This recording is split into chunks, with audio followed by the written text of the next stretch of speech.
All right.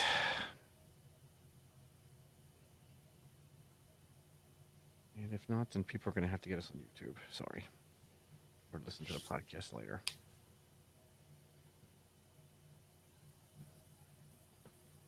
All right. Anything?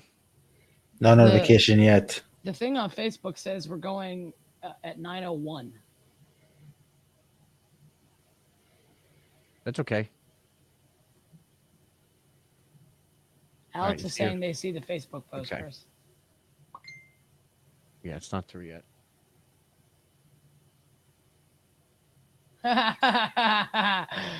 Well, he can. Trin, it's his name day, for God's sakes. Bring it on. I want to see my boy. Is there anything going on live on YouTube? Oh, yeah. I got the notification for YouTube. No problem. So YouTube is live right now. I think he's been live for like. A couple seconds because I shut it down and brought it back up. Yeah, it should be live. All right, it is live. All right, thank God. I'm so appreciative everyone's coming back live. Hey, Kayleen. I'm glad you made it. Everyone's going to pop back in. Robert, what's up? Robert, I'm reading your email tonight. Your email, part of your email was definitely perfect for the show. I'm reading it. Yay, Andrea Triggs, Kayleen, Robert Waltman, woohoo! And thank you for contacting me about that other thing. We appreciate that. Okay, what is that loud noise My bad. That's notification that we're going live. from Facebook? Yeah. All right. Julie, you got Facebook for me? As soon as I can get it to load up, yeah. Yeah, it's scheduled for 9:01. It won't start until then. Okay, that's okay. It's only a couple minutes. Trin's here. Yay! If you want to open the spot. Okay. She's doing this. She's doing this. All right. I can't do this without my Trin. Everyone needs to stay calm, though. I'm Can't telling do you right this now. without my Trin. I will mute. Yo, I'm good, bro. Stay on task. I can't do this without my Trini. I can't. Okay. I'm gonna mute us really quick. It's the photo bomb. Happy name day to Jacob, everybody. Yay, Happy birthday, Jacob. It's the J. name Crew. day. J. Crew. Birthday. You guys hear us because we're sharing a microphone. I can hear you just fine. I have you coming through the speakers instead of my headphones. So I'm gonna mute us whenever we're not talking. Okay. Sounds great. Okay. And for all the I like it. I like his chair. husbands. Yeah. Oh yeah. Real gamer chair. It is Oh, yeah. a real That's game. OG right there. It's my OG homie right there. Yeah, I leveled up today. I went from 44 to 45. Nice. I'm now all powerful, J. like Crew. Jake Crew. J. Crew. Happy birthday. What's up, man? I'm doing great, man. I miss you. Aw. Aw. Where's my card? I thought I'd get at least flowers from you or something. It's in the I mean, all those cuddle sessions, nothing, huh? Wow. Nothing. I have the This video. just took a turn. I have One the direction video. I was not what, ready what for. happens? What happens at Ice and Fire Con stays at Ice and Fire Con. Yeah, I mean, all that intimate relations we had meant less than John or Daenerys, huh? Wow, that's cool, Yeah, man. definitely. That's cool. Thank you, Alex, so much. Yeah, I got lots of ideas. And whenever you can get me that extra time, I appreciate it. This just got really weird. It's not weird, man. It's not weird at all. It's So Trin, as you can tell, I'm in mourning. I love getting Right? local, by the way. Right. Yeah. I'm not. All I'm, right. not I'm happy as I'm happy as hell. girlfriend. I'm not happy. I'm the opposite one. I'm happy as hell. Kayleen is waving. Hi, Robert Kayleen. saying cool beans. Cash is waving. Ricky's here. Hey, Ricky. What's up, Ricky? Big E saying rest in peace, the goat, Cersei Lannister. She never got her fucking elephants. Kaylee's here. No, she never got her elephants. Because that would have tipped the scale. Trust me. I would love to see an elephant burn though. Who else is here? Dude, that is Andrea's just in- sadistic, bro, that you just said Andrea's that. here.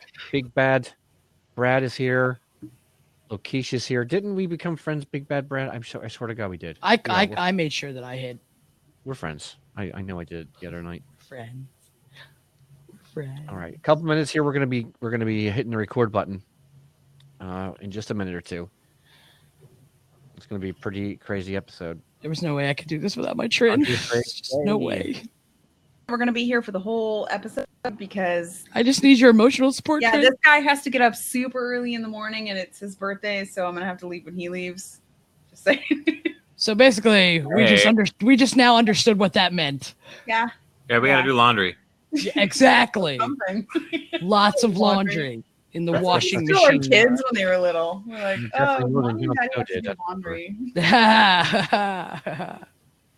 We're old now though, so it's fine. You're never We still too do old. laundry. You're not that much older than me. Holy cats. You're never too old for laundry. Exactly. You're never too old for Now you're laundry. talking. Now you're talking. Make sure you put the fabric softener in at the exact right time. Oh, Jesus, age crying out loud. That's funny. There it goes. Okay. We haven't even started. We're already off the rails. We're a spin cycle. 3 minutes. We're actually off the spin cycle's washboard. slower. DJ, I love you. The spin cycle is slower. DJ has been talking shit to me all day, and it's been beautiful. I love the fact that the Yes. fans. It's Julie, really I don't down the know. line. I don't know exactly where you stand right now, but like Jacob Well, and I'm I. in mourning, so where Yeah, do you Jacob think and I I'm? came out of this episode super annoyed and pissed off. Oh And, yeah. and I know that there's like probably 50% of the fan base that came off like that, and then 50% that were like John, that were like, yeah, this is awesome. Trin, it's Same half. thing. It's half. It is. It's half. the most. Trin, I wanted Trin. to throw my remote control through my television Yes. set. No, and That's it's how half. pissed It's off the I most- was. It is Trin. half, for sure. It's the most talked about ever episode of the series, like the whole Hey, series. Hey Chris, Like, I'm getting the all countdown day, clock on Facebook. All right, good. As soon as that goes live, let me know so I can hit Boards record. and all day. Just people have been taught like all day. It's been going on. Like Yeah. everyone, like Every has been listen, talking I have about been this. on Tumblr, I have been on Reddit, I have been on Facebook, I have been on Twitter. It is so it's like this. Yeah. Well, And people are making really good arguments on both sides. Yes. And it's even more confusing for me. I'm like, fuck. Yeah, I've been on Unicorn, It's and not- I'm it's pretty not much sure that this 50-50 thing was already. lame. What? Yeah. 75-25 to 80. There's Yardley. Here's Yardley. That's good because I got to do the mic check. So give me a second here. Here, I'm going to mute us. Let it rain. All right. Yardley, give me your mic check, please. 5, 4, 3, 2, 1. Okay, good. John. Burn, baby, burn. Julie.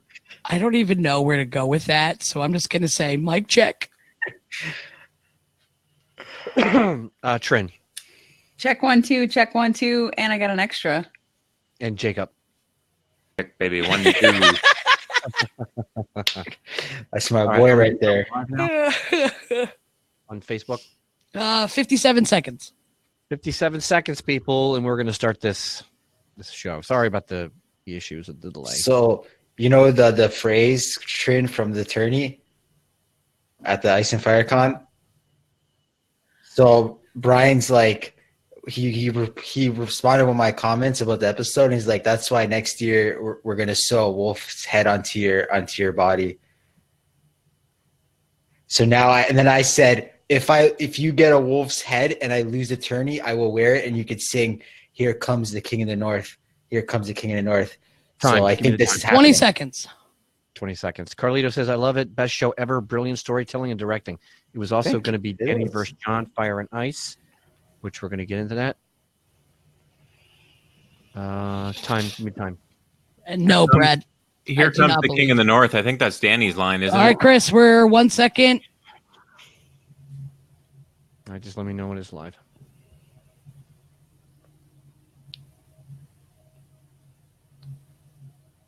Let me refresh. Go, Facebook. Go. Go, Danny. Go, Danny. Go. It's Go, saying Danny. going Go, live, but Danny. it's not. Doot. Targaryen. Well, he was hurt. I saw. Wait till we get to that section. Okay. It still says it's doing It's nothing. saying it's going live, and it says it's just flashing zeros, and I can't click on anything. Okay. If it's not going to go live, can you post under it? Is there any way you can post in there? Let me see. Where you post in there, hey, we're on YouTube because Facebook sucks. It's not working. Yeah, it's still not. All right, we got to record because it's getting late. Yeah, go. Just go. So just Yeah, let post me something post in under there. it. Here we go. When you play the Game of Thrones, you win or you die.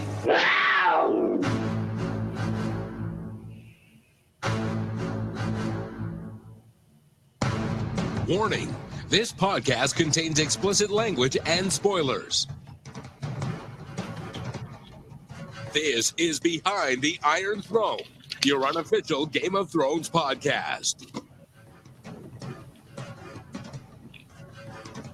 Yay! I'm going to do a quick intro. So just quick, hey, how you doing? And one.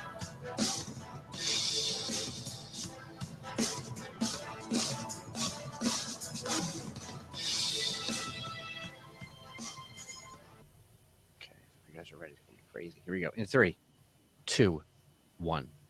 Well, hello. Welcome back to Behind the Iron Throne. This is episode 216, where we will be talking about the episode from Game of Thrones, season 8. This is episode 5, The Bells. And I'm joined tonight by a great panel of Game of Thrones enthusiasts here May 13th, 2019. Let's start with my sister Julie. Hello, kid. Sup? I'm in mourning, everybody. That's why I'm wearing the shades. Yeah, if you're watching live, you can see Julie. She's wearing shades, Yep. wearing dark clothes and a hat. Yep. We're live at BehindTheIronThrone.tv. I don't know if the Facebook's working or not because I don't think it is. It's okay. I put the posts up there. We're good. Awesome. Thank you. And of course, we're at getvocal.com. Just click on Behind the Iron Throne at getvocal.com. Great place to be in here to chat with us as well.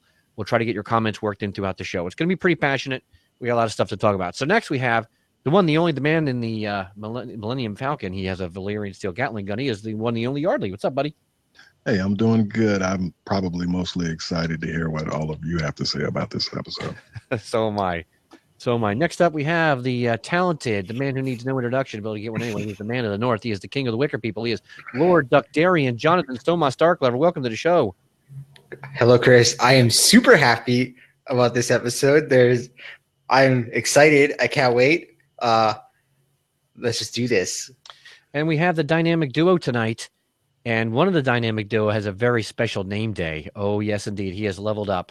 First, we have the Dragon Whisperer, Dovahkiin Trin. What's up, Trin? Hey, I'm here. I wasn't gonna be here, but my better half showed up, so we're here. J. Crew and Jacob, your husband. Happy birthday, pal. Welcome to the show. Hey, thanks. I'm making a cameo appearance here, just in case you didn't know. I was famous, and everybody wants to see me sneak up on the episodes of various podcasts and that sort of thing. John, how you doing? I'm doing great, man. How are you? You're looking good. Thank you. You're looking good too, man. I've seen you for a minute there. I know. I missed you. Hey, I missed our night. Enough. Okay, Don't stop so the romance. give me Don't stop the give me romance just a here. second. Hey, how you doing? I'm doing great. I'm doing great. I miss you. Oh, We need my God. we need a bit of levity before this one. We're going to start out. We're going to get going here. Let's see here. We got a lot of comments in the chat. We'll try to get to those when we can. Sorry, but the Facebook is not working. Yardley, let's start with Dragonstone and Dany. We got Dany and Tyrion. We have the exposing of the treason. We have Dany and Jon, Dany and Grey Worm. So why don't you lead us into this with good old Varys? Yeah, you know what? Absolutely. Well, when the show first came on, I think it left no doubt where the episode was going, the previously on clip. So I know a lot of people were kind of, nervous where they could potentially be going in this episode. And I know that made a lot of people, especially people who are big fans of Dany, it kind of put them on notice that it might be going in a direction that they wouldn't like. But for me, the interaction between Dany and Tyrion, it was kind of peeling the onion back on Tyrion. And it was kind of showing that he doesn't have too many more chances or a lot of options. But in this sequence, another theme throughout the episode was him kind of reminding Dany of what the plan was, or reminding Jon of what the plan was. So they kind of set the tone that this is where Tyrion was at for the episode. But at this point, we see Dany, she's looking pretty rough. She seems to be pushed in a corner. She doesn't feel appreciated. She feels like she's hated. She suspects that, there's like a coup going on. And the one person that she could trust was dead, you know, because of Cersei. And I think that kind of plays a part a little bit later on in the episode. But something I wanted to ask any of you, because I only watched the episode once, but how did she find out that Varys did that? I didn't catch that. Who wants to answer that question? Tyrion told him. Tyrion told her. But didn't she? But before Tyrion confessed, she had it figured out. She had it figured out when she talked to Jon back in Winterfell, and she was like, Sansa doesn't want me on the throne. She's going to do everything she can to put you on the throne. And she didn't, it wasn't that hard to put two and two together. Yeah. Okay. And basically he kind of confirmed what she was. All right. Cool. I didn't really catch that. I'm just going to skip over to the Dany and Grey Worm scene. She ends up giving Grey Worm the neck shackle that Missandei had, and I was, you know, I get it that she was kind of giving it to him to gas him up, but I don't really think, you know, I think we kind of saw that he has a lot more motivation to probably go into this thing hard. I just thought that when Jon Snow enters the room, I thought it would have worked out better considering the tension that he and Grey Worm had later in the episode. I kind of wish we would have got a little of that, you know, with all three of them, you know, in the room. You know, Grey Worm is one of those characters I think we all probably wrote off episodes ago, but he's still hanging around. So I'm kind of thinking that he's probably gonna make it to the end. But I thought Dany and Jon's conversation was something that suffered. I think if there was any time in the show where you probably needed an extended scene of these characters, I think it's at this point. And Jon Snow is so disappointing these last few episodes. I mean, he can't fake it. You know, if there's any time you got to fake it till you make it, it's in this moment, because you kind of know that, you know, the person that you love is on edge, and, you know, things could go any way. And it just seems like he doesn't get it. And I don't really know how to explain it, but it's kind of annoying. But I think that this scene suffered. It was one of two scenes this episode that suffered. The Jaime and Cersei scene suffered as well for not having enough time. But I did love it when she was like, it was a victory for Sansa, and now she knows what happens when people hear the truth about you. And that's kind of bad, because I even put in the show notes that, to me, that doesn't really feel a lot different from like Cersei trying to kill all of Robert's bastards, because she's essentially saying, hey, you know, everybody who learns out about this, I'm going to have to kill them. I think that that's kind of messed up, but that's still kind of on Jon Snow. You know what I mean? He just doesn't have anything. He's a cardboard cutout at this point. Another thing I thought, you were mentioning the Jon Snow and Dany conversation, like it kind of crossed my mind. I'm thinking, you know, they're kissing, and then he kind of pulls away from her, and I'm like, why? Like, Dany's a beautiful woman. She needs to be comforted, and you're gonna pull your brooding bullshit now, knowing that she's like on the verge of some serious bad shit. And I thought that was kind of, I don't know. I enjoyed the episode, but there was a lot of stuff here that made me feel like I really don't want to say bad writing. I don't want to take away from the work that these people put into the show. I really don't. But I cannot help to think that there are so many things that were left out or missing that really should have been in there. Well, Chris, real quick to piggyback off of that, when you make that comment about Jon, remember he has that moment on the beach with Varys when Varys tells him she's in her map room, she hasn't eaten, she won't talk to anybody. And he said she shouldn't be alone. Right then and there, you get the sense that Jon already knows where she's going.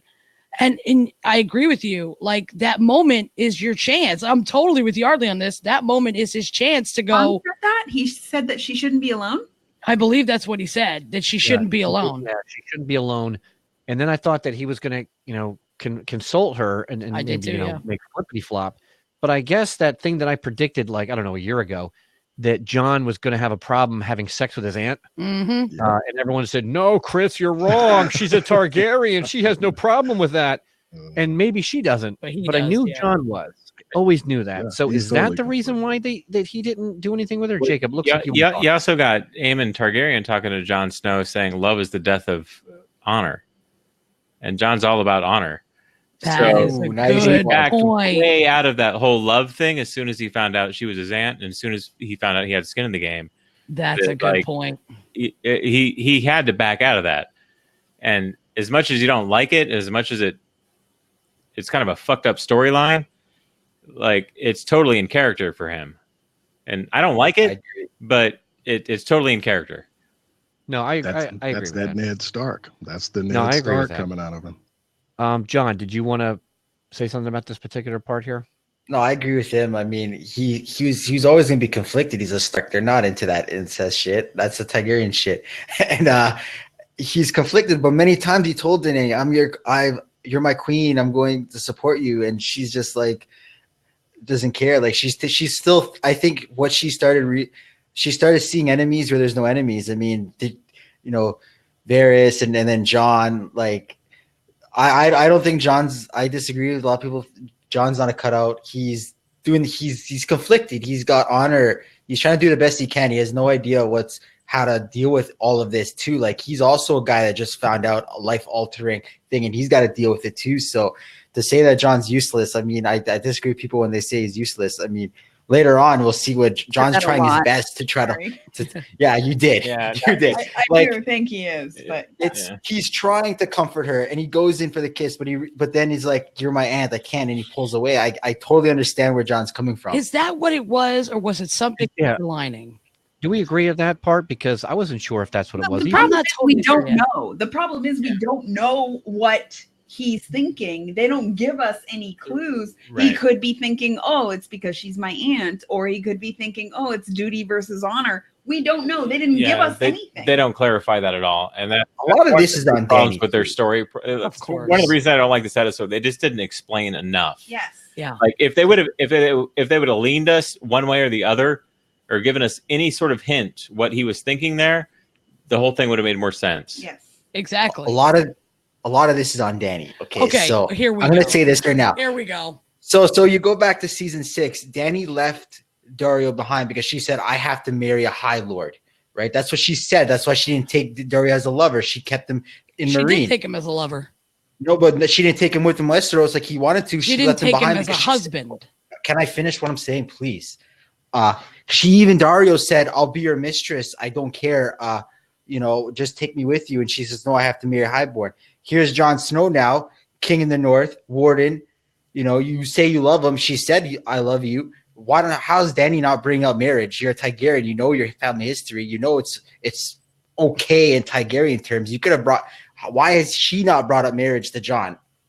Not brought it up because he talked to Davos. Exactly, like to Varys about it, but he didn't say it to Dany or Jon. And I've been complaining about this for 3 episodes. Why isn't Jon brought Tyrion it should up? bring it up because Jon is the Stark. Oh, because Jon is just so completely absolved of any wrongdoing. It's never Jon's fault. Never.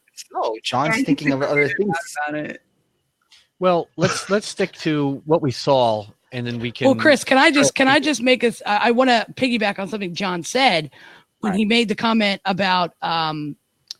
He said something about Dany, and I wanted to actually quote this because Dany says this. I believe she says it in the book. And Trin, you'll have to back me up. And Andrea, I know you're in here somewhere. She says a queen must listen to all, the highborn and the low, the strong and the weak, the noble and the venal, or the venile, I think it is. One voice may speak you false, but in many there is always truth to be found. And then she also says to Jorah Mormont, she says actually both of these things to Jorah Mormont. It seems to me that a queen who trusts no one is as foolish as a queen who trusts everyone. Is this in the book? I believe it's in the book, but I kind of wanted to bring that up because actually Jon made a very valid point about her, not trusting, having all this trust issues now with the inner circle. And I thought that was very, very, I'm glad Jon brought it up because when I read that, I thought, wow, she's not living up to her own words. Now, granted, she didn't say that in the show, but that is to her character where she is that kind of person where she'll take what she can. Trent, what do you think about that? I think we weren't talking about the book tonight. Well, no, we're not, but I just thought it was an interesting lead back. Yeah. The part that you said, I'm just going to interject here real quick and then put us back onto the show. the thing that you said there, that a queen should listen to her people, basically, right? I'm going to paraphrase that. And she did. She listened to them scream as they were burning to death. Can we not go there just yet? I'm not We're not I'm gonna not do ready that. for that just yet. Let's talk about Varys, okay? Varys, everyone says, oh, Varys is tricksy. He's bad. He's going to betray Dany. And a lot of people thought he was going to betray for the bad. And quite frankly, I think he was right. He put himself on the line because he saw something in Dany. Now, I'm not saying that she's mad. I'm saying that she made a conscious decision to do something bad. I don't think that she's the mad queen. I think that shit needs to stop. I think that she made a decision and she acted on it out of anger, out of emotion, whatever. But I don't think she's mad. I think that she's in her right mind. She's just making bad decisions. John, you're going to be next. Hold on a second. So when Varys got caught, with this whole deal, Varys was doing the right thing. And if you guys remember, Varys said, I'm always for the realm. And he kept saying that. And there were so many theories that, he's going to betray her for the wrong reasons. But he was doing the right thing. Betrayal, he still betrayed, yes. And he burned for it, which sucks. And I kind of teared up a little bit. I liked Varys. And, I thought that it kind of sucked. Give her the benefit of the doubt and say, like when they made that original agreement, say, I will come to you face to face first and tell you when I think you're wrong. And he did that. He followed through and said, you're wrong. Don't burn everybody. Don't do it like that. And she didn't listen to him. And so he kind of like kept his end of the bargain, basically. Totally. Yeah. Go ahead, John. I'll ask this to everyone. Do you think he actually sent those ravens out with a message saying that Jon is the heir? Because that's going to make the next episode very interesting. Because he burnt one of them, right? He burnt one of them when he saw. I want to know who the last one was supposed to go to. Like 15 others went out. So I think it went to Sansa. It was supposed to go to Sansa. Just the last one? I'm sure. Yeah. No, she already knows though. That Sansa knows. Now, there have been people saying that Varys should have discussed it with Dany, but didn't Varys say something to Dany before? Like, I'm not really happy with what you're doing. And when was it the last episode? He basically came to her and said, "Don't go burn King's Landing to the ground. This is not how you're supposed to do it. You told me they had this agreement that." He wouldn't just betray her. He would come to her face to face first. Which he lied about. Yeah, not just that, but like Varys is just being a check on Dany, how Dany wants to be. Like Dany rescued the slave. Like remember, Dany got in so much trouble for messing with that witch because he saved her from being raped when the Dothraki were pillaging that village. Yeah, and doing what the Dothraki do. It's just going in someplace and killing everybody. So she already knows that what she's doing is a train wreck. And Varys was just reminding her of that. Like, if you just go into someplace and kill everybody, it's going to wreck you. And it's not going to turn out well for you. Because she was trying to fix that way back when. So he was just trying to tell her, like, look what you've been through. Look at your own experiences. And take that into account. And she didn't. She refused. She went in there and she did the same thing that Dothraki did in that same situation, and it fucked her. It's gonna fuck her just like it fucked them. Here's a quote from Eric on the Facebook, or I'm sorry, on the YouTube, behind IronThrone.tv. And this is something from the show, so it works. When my dragons are grown, we will take back what was stolen from me and destroy those who wronged me. We will lay waste to armies and burn cities to the ground. That was Dany Targaryen, season 2. Can I? Go ahead, John. Sorry, I'm sorry. I didn't mean to cut you out there. But no, I know. I was waiting until you're done. I posted something on Facebook where there was signs through the entire series of her using the dragons to burn cities. So for anyone who thinks that what she did just came out of nowhere, that was there was signs of that, man. Like, you have to go on my posts. There's signs. I mean, you don't, like, there's a lot of signs that she was on not the tipping. Like, I don't think she was mad. I think she just chose to rule with fear. There's a difference. But there's times when in the show that she was on the tipping point. Like, I was not surprised when she was about to do what we'll talk about later. Yardley, Tyrion and Varys, what are your thoughts on this? Yeah, I'm with you. It was a moving moment. I mean, Conleth Hill, he kind of owned that scene, Right. and it also just kind of upset you a little bit because we always thought that Varys and like Littlefinger would kind of be like this, behind the scenes political force. We thought, I personally thought that we would get more, of the character. So I think it's sad. And there was actually an article that came out, I think it was in the Hollywood Reporter, where he was saying that he said he was all for what they were doing with the show, but he also felt like he thought that he and Littlefinger should have probably had one more opportunity to see each other before, some of the things that happened.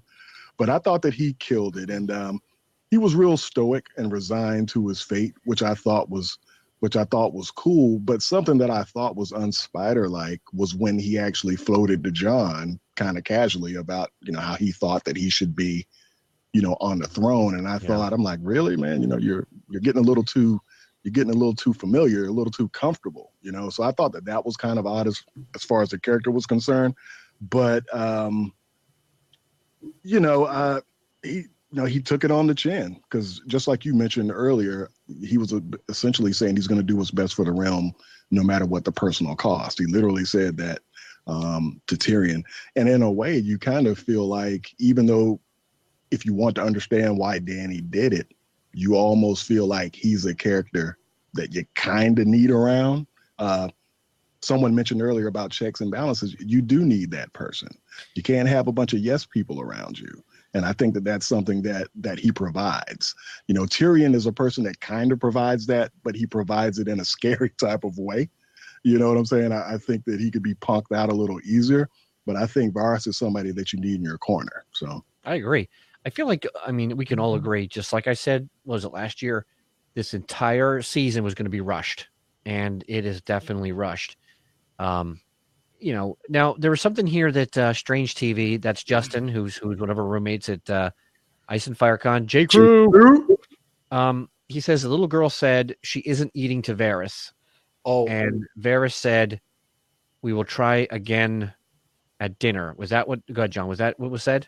yeah. And there's a common belief on Facebook that Varys is trying to poison Dany. And that's that. I don't know how true it is, but I was going to make a point, and then you brought it up, because why would he have like someone work in the kitchen be like talking to her for us? So I think there was rumors. Again, it's like a theory that he was going to poison her. Okay. Julie, did you have any thoughts on the Varys and Tyrion, or sorry, the Varys and his betrayal? Oh, yes, absolutely. I have a lot. With people saying that, Varys is doing what's best for the realm, I can say with all certainty that's a load of bullshit. The reason why I'm saying that is because I had to go back and do research, folks. I had to go back and do research. I watched every single scene that I could with Varys from the TV show. I even did research from the books. I didn't know we weren't supposed to talk about the books today, but I did write down a couple of things, and I want to share it with everybody, because this is why I disagree that Varys does what's best for the realm. Because if people remember, Sir Barristan Selmy said, the rot in King Aerys' reign began with Varys. Remember, Aerys was not really, he wasn't okay with his son. He thought all these people were betraying him. So he brings over the snake because he heard about how the snake was getting along in Essos and all the stuff he was doing, right? And he brings him over because he knew he had little birds and he could do all that kind of stuff and infiltrate. And it just made Aerys more cuckoo. Okay. And so then when Rhaegar was defeated, Varys counseled the Mad King against opening the gates for when Tywin arrives with the 20,000 men. If Varys was so concerned about the fucking realm, he should have opened the gates and let Tywin Lannister come in and do what needed to be done to sack that city. The only person that did that was the Maester. And I can't remember who it was, and Andrew will have to help me with that. I think it was Pycelle or whatever. Pycelle. He's the one who told the Mad King to open it, and that's when Tywin does what he does. There's also another thing that happens in the books that was never mentioned in the show, and I'm not going to get into that because it's another thing, but it's another situation where Varys does something because he thinks that this person is better for that. Varys is not about that stuff. And I agree 100% with what Yardley said. How out of character was Varys to be standing on the fucking beach, wide open, knowing that Tyrion was watching him and having that conversation with Jon because you have the rightful claim. And that's pretty ballsy of Varys. Now, wait a second. We have gone 8 fucking years watching this show, watching Varys do these sly little things. He sneaks in to talk to Ned Stark. He sneaks out. He does things in the throne room to make people think this. He's got all these little birds all over the place. And then all of a sudden, he lets his guard down because Jon's got the better claim. You're totally right. That's just bad writing. Right. And Chris, I know you didn't want to say it because you don't want to upset the people that work hard on the show. Listen, all the other people and that episode they're going to do after the season of the finals stuff, that looks awesome, by the way. I'm going to say it. Shitty fucking writing. I'm going to say it because it's absolutely true. So, this show. That was just horrible. It was. This show was completely rushed. There was, trust me, we're going to get into a lot of shit. But as far as Varys is concerned, I agree with Trin and what other people have said. He did tell Dany, he said right to her face. He said, look, I'm going to tell you to your face when I think you're doing something wrong. That was Dany's warning. But he was already betraying her. He was already having the conversation with Tyrion about Jon having the better claim to the throne. So he was already committing treason. Dany did the right thing. She had to send a message. This is what happens when you do this. As far as the poison thing, I don't think that's a thing. I don't. I don't know what that was, but I don't believe that they were going to be poisoned. I don't think she did. I don't The way think they wrote that, it almost has to be the poison thing with the little girl and that whole situation. She's not eating. Like, is Varys really concerned with her fucking diet? No, I like the only reason that could possibly come up is because he was trying to poison her. Like, there's no other reason. Like, why is he worried about what she's eating or not eating? You know what I mean? It was very oblique, but at the same time, there's no other really there's no other real solution to what that means. Well, and he had to be poisoning They've her. said it in the show before that a poison is a woman's weapon and and women and eunuchs. Eunuchs, right? So I mean, it kind of makes sense. It fits in. I definitely think that it was a good idea. Dany, I agree that Dany had to put Varys down. However, I still think that should have been a lesson. Dany should have said, wow, Varys turned on me, and he made it very clear. I need to regroup my mind. I need to regroup and think about what I'm doing, because I told all these people that believe in me that I am going to break the wheel and I am going to end tyranny. And yeah, that I think is one of the big issues some people are having. I definitely agree with that. So let's talk a little bit about we're in the throne room on Dragonstone, right? And Dany is talking to Tyrion, and I think Grey Worm is standing there, and they're talking about the battle plans. And I don't remember I don't think Jon was there. No, right? Jon had left. Okay, and Tyrion is basically begging her to not just go and raise the city. You know, like, take a minute here, gather your thoughts. Let's talk about this. What are your thoughts on this particular scene? We'll start with you, Yardley. Yeah, once again, this is the same thing that he says throughout the whole episode, of just kind of reminding not only the characters, but, the audience that, hey, this is the appropriate plan of action. And I love those scenes between Tyrion and Dany. Like everybody here has said, I think one of the serious problems are kind of pacing. I could have used a little bit more with that, but yeah, I mean, that's about it. I just feel like they were hitting us over the head with him saying that, because they knew that the shoe was going to drop later. Yeah, and of course the whole we have your brother, Yeah, absolutely. Do you want me to go ahead and dive into the Tyrion Jaime? Yeah, you might as well. Yeah, kind of time it together. I thought that it was kind of cool because their scene, oh my gosh, I think, I've said this a trillion times, that needed a little bit more length to it.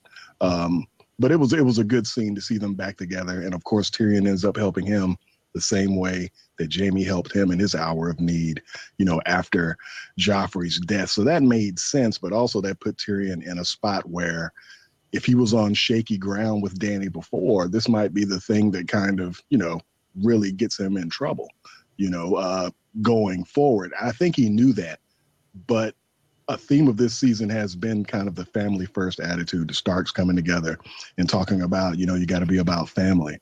And I feel like even though Tyrion is in the situation with Dany, mostly because of the circumstances that he was in that put him there, I always felt like, you still knew that he loved, his family. I mean, he didn't love Cersei as much, but actions throughout the series, despite how much Cersei didn't like him, she's had plenty of opportunities to kill him and didn't. So that's, to me, that shows that she still loved him as well. So they're kind of putting a cone around this family thing to let all of us know that in the end, is probably, the decisions about your family can make or break you. So I think that that's cool. And another thing, kind of going into the sacking of King's Landing, we had a scene where Dany told Tyrion to stay outside, and he was kind of watching what was going on, like in that Loot Train episode. And you could see that he was really sad about the things that were going on in the place where he grew up. So he's a very conflicted person at this point, but it just seems like he doesn't really have a way out of not having gotten himself in trouble. So I'm really curious of where this is going to land him in the next episode. Tyrion. Oh, go ahead. I was going to say, so do you guys, I agree with what Yardley was saying, his assessment of the sort of theme of season 8 so far being very family oriented. And Dany sees the Starks and their bonds. Dany understands Tyrion's bond with the Lannisters and all that. She has got to feel so isolated. Absolutely. So isolated because she doesn't have that family bond. Like, she's kind of trying to have it with Jon in like a more romantic way, but like he won't even give her the familial love of you're my aunt, you're the only other Targaryen, and she's got nothing. Yeah. And that has got to isolate her so much. I just wanted to point that out. Like, I totally agree with you, Trin. That whole family theme is being pounded into our heads, like the way that Yardley was explaining. And just thinking from Dany's perspective, like she's really being kicked out of every scenario. It's funny you mentioned that, because I was just thinking when Dany was saying in Essos they loved me, and over here they don't love me, and then she says I'm going to choose the fear route. And Jon did, and DJ saying that he did say I love you. Yeah, but I say I love you to my mom. Yeah, it wasn't exactly what she was really. She was looking, honestly, I think what she was looking for was not just because remember she says, am I just your queen? No, you know what I mean? And that's Jon's moment to go, you're so much more than that. And he didn't. So this whole thing that it's Dany's fault that starts the whole thing. No, sorry, Jon Stamos. No. To go back to get back to Tyrion and Jaime, that was real love. Jaime, because Tyrion knows that's going to get him burned. He's going to get burned. And he was, and it seemed like he was in a good place, like not so much a good place, but what's the word I'm looking for? He was accepting. He was in a state of I understand this is what's going to happen. I know what I'm doing. And I'll say this, it is my absolute favorite scene in the entire episode, because in that moment, Tyrion decides that he's going to become and pull a Jaime Lannister. He's doing something that is going to get the ire of people, including his queen, to save thousands of people's lives. Like, this is the plan. Go get her. This is what you're going to do. Ring the bells, get out.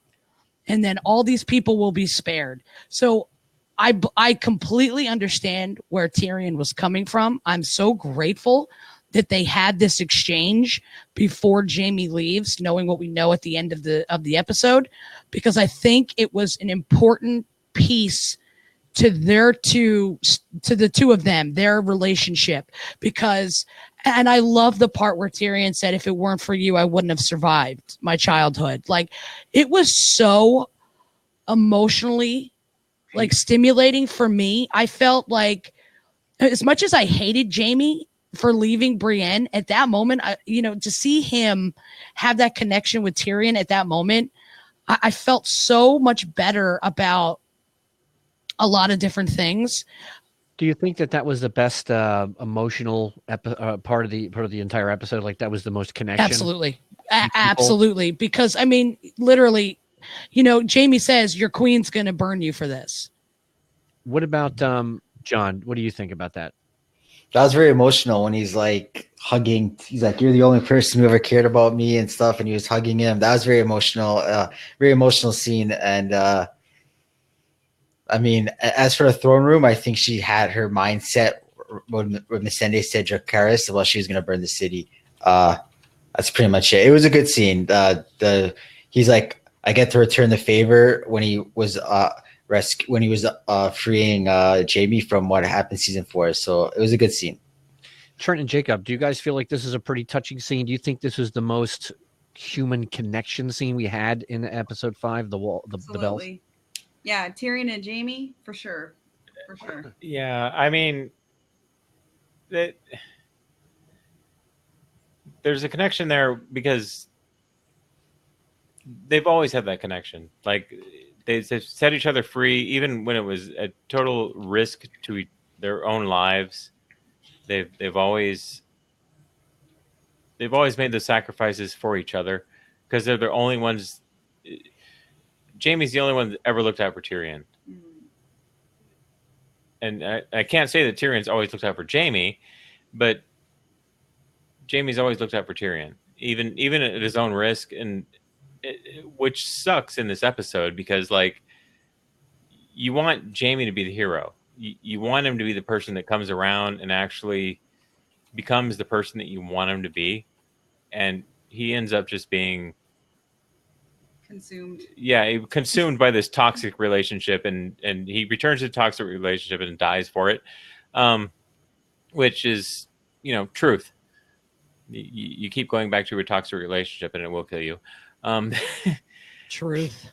But yeah, I mean, and that's basically how that ended up. But it's like the most honest exchange, though. Right. Yeah, it really was. It was really good to see them. Like, I wanted to feel about those characters like that all the way through the show. Yes. I wanted to have that connection with them through all the seasons, but I haven't felt it until just then. And it hit you in the feels, and you can't deny it.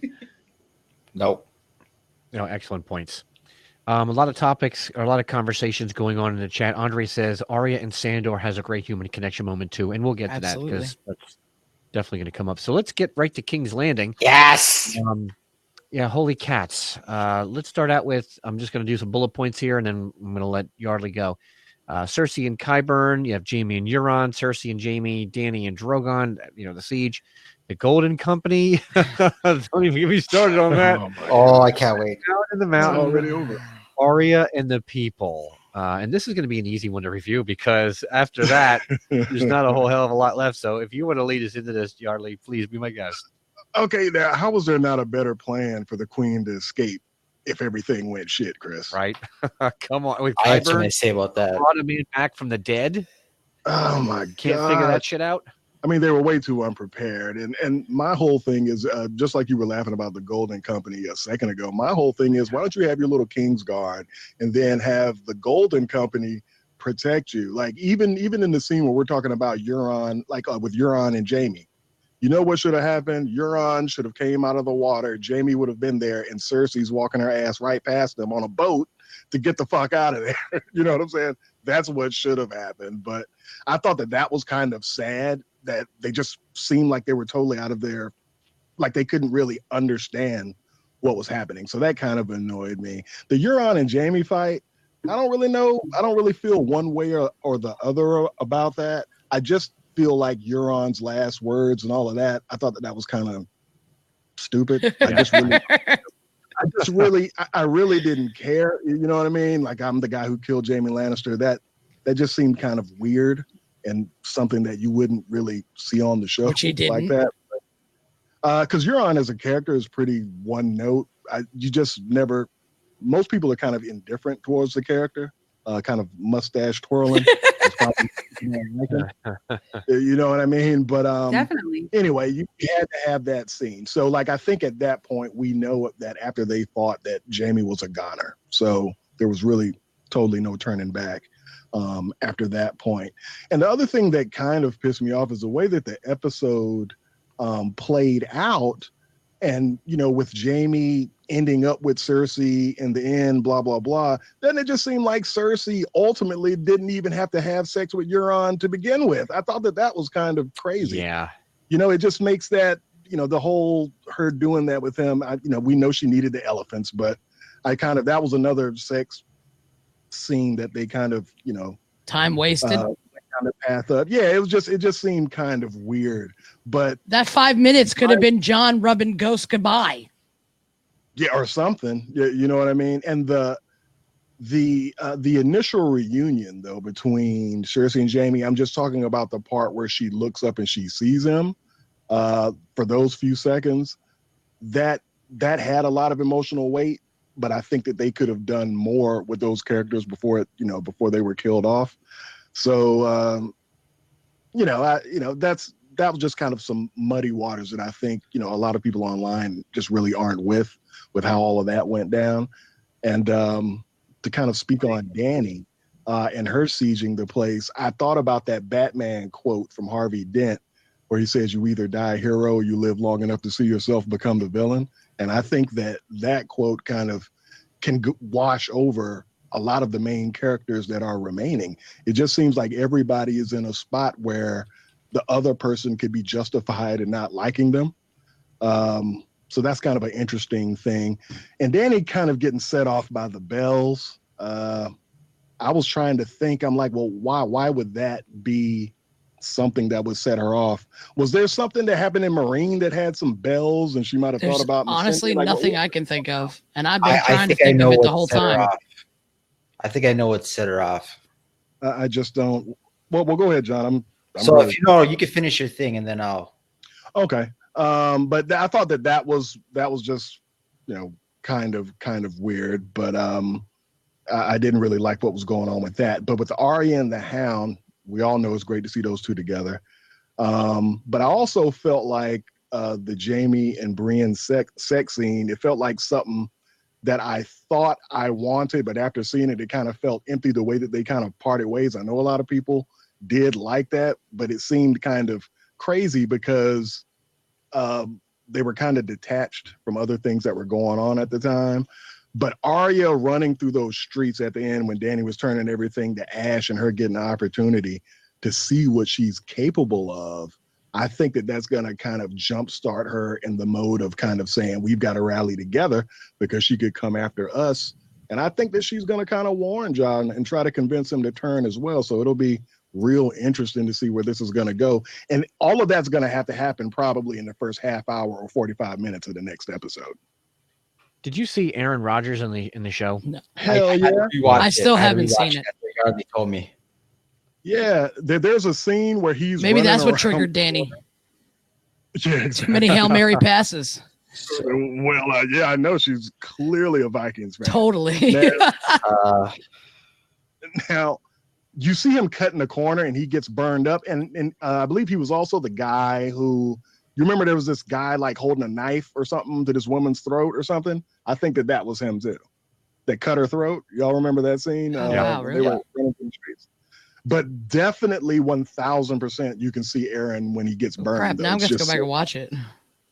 Yeah. Real quick, I thought this is interesting on the YouTube, and we're not getting to some of your comments. I'm sorry, but we have an episode on Thursday where we'll get to most of your comments. We try to anyway. Eric says, Cersei and Jamie death has a Shakespearean tragedy. She saw everything burn and be destroyed in front of her. She knew her life and Jamie's life, and her unborn child would never see this world. So I thought that was kind of interesting.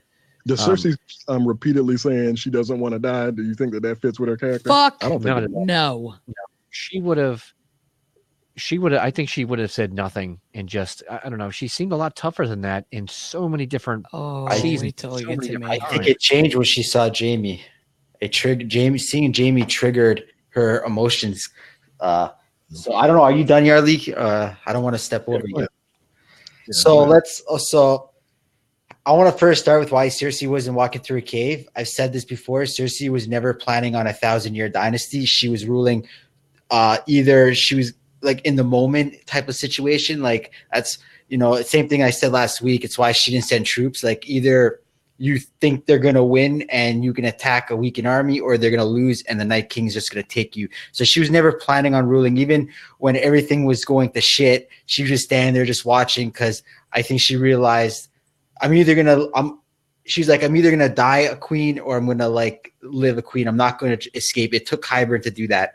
So I think that's why she had no escape plan. It was all just, I'm either gonna live or I'm gonna die. I'm not gonna escape and be a fugitive or whatever. So there's that. What else? Just let me get right in there with you with Cersei. Cersei's always been about safety.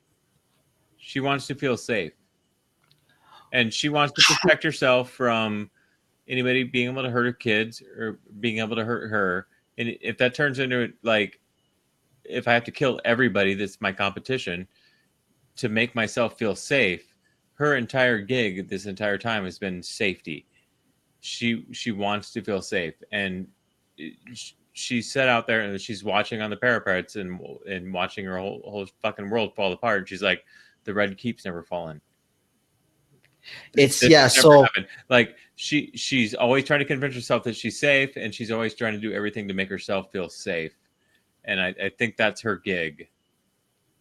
So now Chris is not here for this, which was everyone last episode was like, Cersei has the upper hand. She has the Scorpions, the Golden Company. The Scorpions were useless. But because, in all fairness, John, she did have the upper hand, though. Until the Scorpion. Well, I mean, that's what we thought, she had the upper hand. But then if you look at the Scorpions are useless. Trin, you're on fire 2 shots.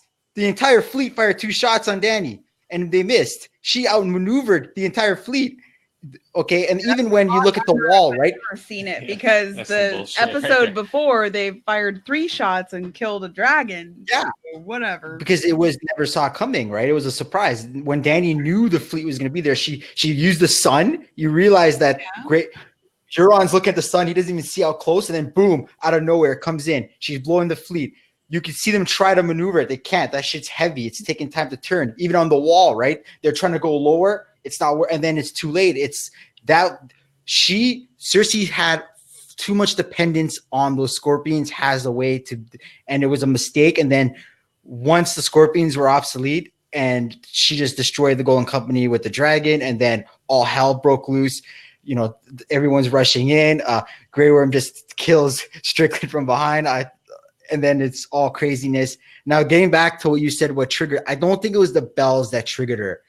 So she lands on the whatever she's landing on, and she's staring right at the Red Keep. Now, I'm not saying she's looking at Cersei, but I think she's picturing Cersei smiling at her or something like that, and she's picturing what Cersei did to Missandei, and that was trigger her to go batshit crazy and start just destroying everything.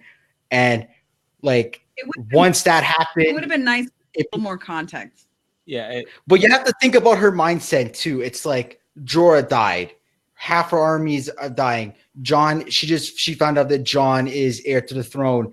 Jon's rejecting her. Missandei died. Her dragon died. All this, she hasn't had time to grieve. This is 2 weeks time. All this is happening. So all this is going through her. She's sitting there. She hasn't won. She knows she had it won because the bells are ringing. And then she's seeing Cersei and she's like, fuck it. I'm just going to go crazy. And then that turned into a seat. Once she started burning, it turned into a sack, and you cannot. And then Grey Worm attacked the Lannister soldiers that were surrendering, and it turned into a sack. And you cannot stop soldiers when they're sacking. They're full with adrenaline because they were expecting to fight. I agree with you, and I kind of disagree with you. Well, can I just finish what I'm saying before you? Yeah, go ahead. Let me just. So now keep in mind, these guys are on the battle. They're on the field. They're ready for war. The adrenaline's kicking in. They're ready to charge. All of a sudden, they're not fighting because Danny just wipes out the entire Golden Company. So they rush in and they stop. And then once Grey Worm does that, that adrenaline is kicking. They're unleashed. John try to stop them. You're not stopping an army that's doesn't matter what it is. No one's stopping an army that's trying.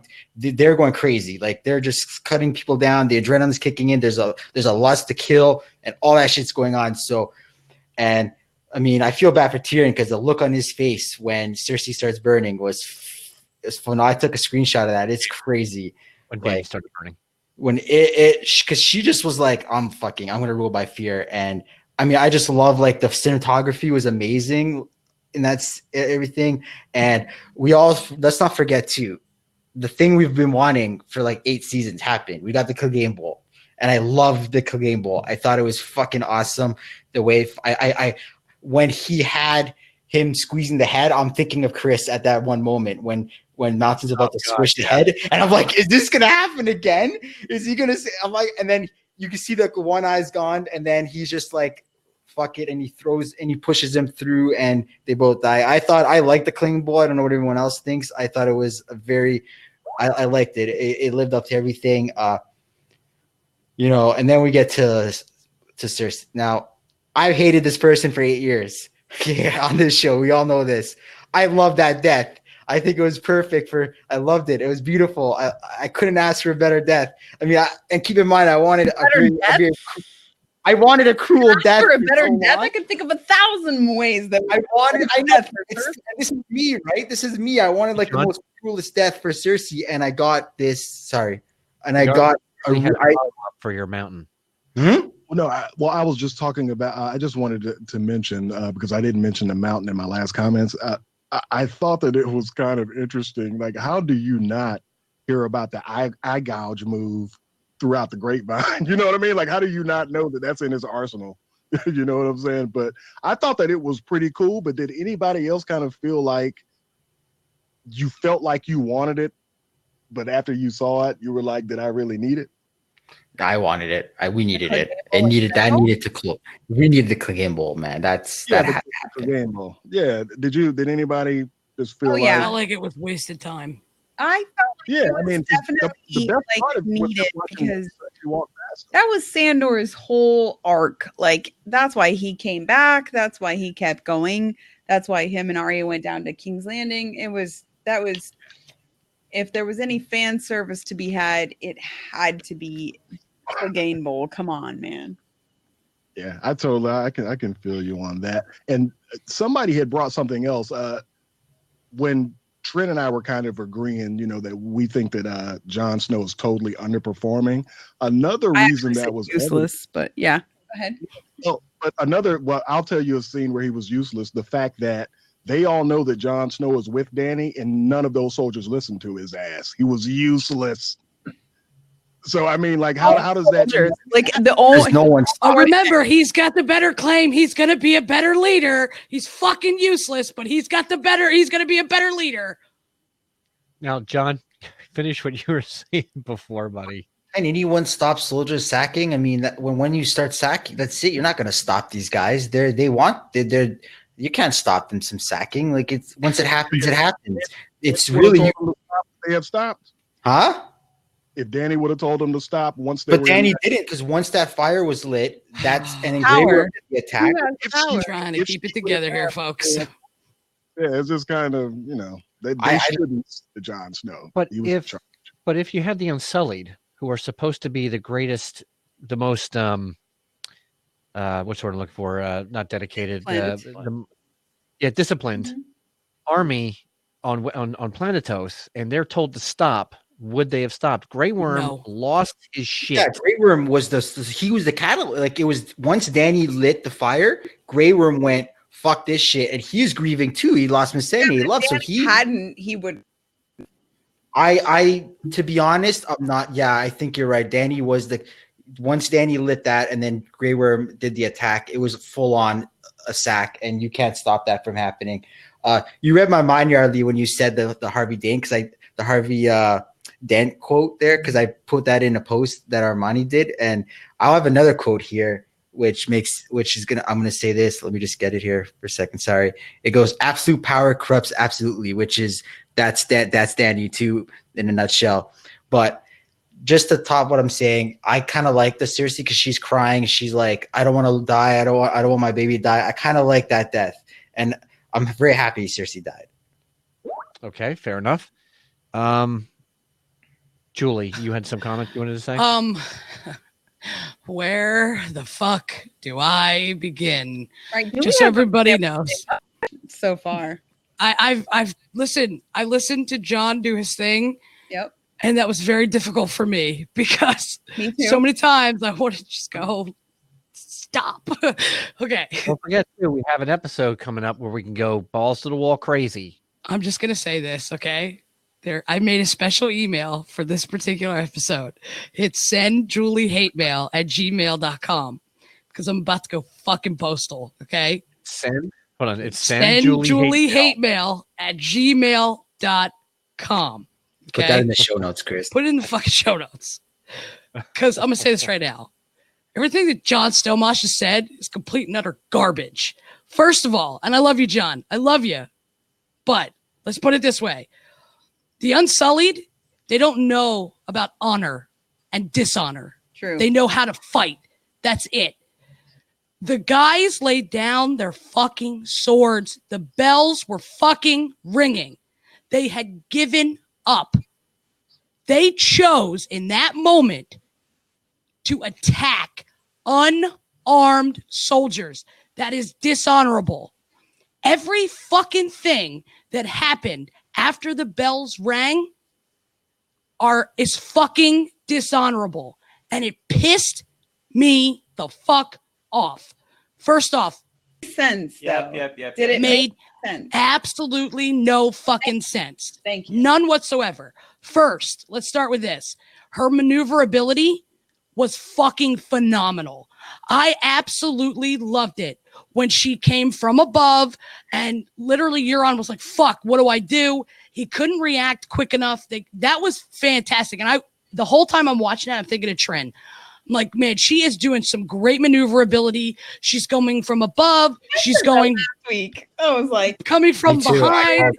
she The part that I really loved is when she came low at the wall with the scorpions on it and then quick came up and burned it. She was absolutely tactically amazing in that moment. Drogon was doing exactly what she was asking him to do. They were so in sync. And when she started getting the scorpions around, I thought, this is perfect. This is fantastic. This is better than I thought it was going to be. Why the fuck they moved the gold company outside the gates was the stupidest fucking thing I had ever seen. they were kind of useless the whole time. They were completely useless. Apparently, Dragonfire can blow walls apart. Evidently. Oh, yeah, the Dragonfire blew like half the Red Keep up. How many people remember? I think it's Street Fighter where it goes, Kagane! And the fucking fireball goes. Isn't that Street Fighter? Or Mortal Kombat? One of those? Dragon Ball Z. Right? So apparently that's happening in Game of Thrones now. It's fucking Dragon Ball Z. But Tyrion is praying to God. You see Tyrion outside with all these burnt golden company. Wow, I'm glad you got your money's worth, seriously, because they were fucking useless. Completely fucking useless, right? That was funny, though. I laughed. Here's the thing that pisses me off, right? How come in the first episode she's so mad that they didn't have the fucking elephants? Bitch, you didn't even need them. They were going to be crispy critters anyway, because you're an idiot, right? But how out of character was that whole thing for Cersei? I'm just going to stand in the Red Keep and continue to watch as the scorpions are burning and Qyburn is coming to me and he's telling me this and no, the Red Keep won't fall. You don't have a fucking backup plan? You're Right. seriously fucking Lannister for really 7 fucking years. Oh, sorry, Trin, go You ahead. really thought that she had remember when she blew up the Sept of Baelor? Yes. I thought she was going to sit there and sip her little wine. But the funny thing is, Trin, all this good stuff happening, but nope. how often did Cersei not have a fucking backup plan, though? For 7 seasons, 7 seasons, we watched Cersei always have a backup plan. If the board didn't get Robert, she had a backup plan. She always had a backup plan. This motherfucker didn't have like a parachute to fucking jump off the fucking Red Keep into the bay. Come on. Julie, you know what it was? The one consistent thing about all those times that she had a backup plan, she was drinking. She didn't have any wine this whole episode. So That's true. why she's So true. dead. But then she so defiantly stands in the Red Keep and just is like, well, the Lannisters won't, my people won't bend the knee and blah, blah, blah. Motherfucker, they already threw down their swords.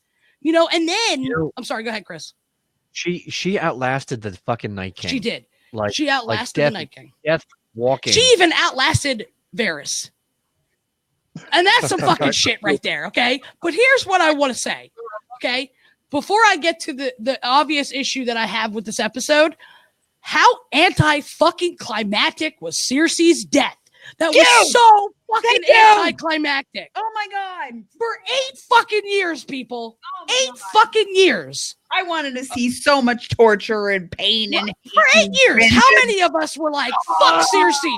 Cersei needs to die. Can't wait for that bitch to die. Can't fucking wait. How does she die? That's how she dies? In the arms of her lover. Get In the arms of an angel? I fucking played the Sarah McLachlan song after that episode. In the arms of outta an here. angel.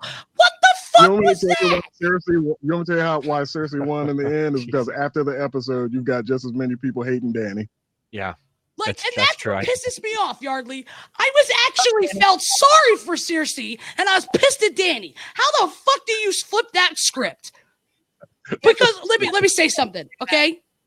Cersei deserved to be bled slowly in the middle of the fucking square with her guts fucking rushing out of her.